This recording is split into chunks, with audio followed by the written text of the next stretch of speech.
6 महिन्यांपासून street light बंद. डिवायडरवर car चढून भीषण अपघात झाला. 15 दिवसांत लाईट सुरू करून अपघातांना आळा घाला, अन्यथा रास्ता रोको आंदोलनाचा इशारा.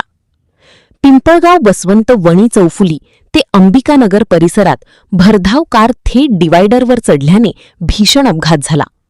MH15 JM 8775 क्रमांकाच्या कारचे मोठे नुकसान झाले असून सुदैवाने या अपघातात कोणतीही जीवितहानी झाली नाही.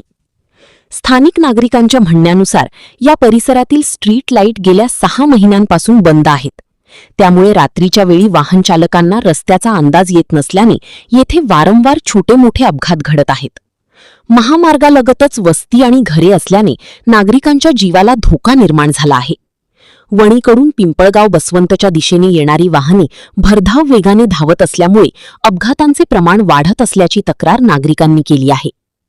वारंवार अपघात होत असतानाही संबंधित राष्ट्रीय महामार्ग प्रशासन आणि स्थानिक लोकप्रतिनिधी या गंभीर प्रश्नाकडे दुर्लक्ष करत असल्याचा आरोप नागरिकांनी केला आहे.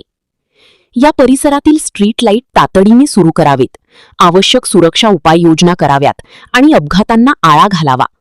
अन्यथा येत्या 15 दिवसांत परिस्थिती सुधारली नाही तर नागरिकांच्या वतीने रास्ता रोको आंदोलन छेडण्यात येईल, असा इशारा स्थानिकांनी दिला आहे. पांडव त्या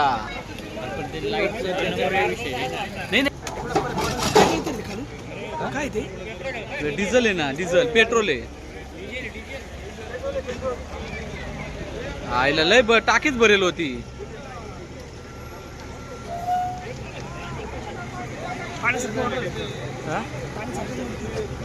पाणी नसेल वास आला असतं लगेच. नाही ना, पाणी नाही, डिझेल आहे.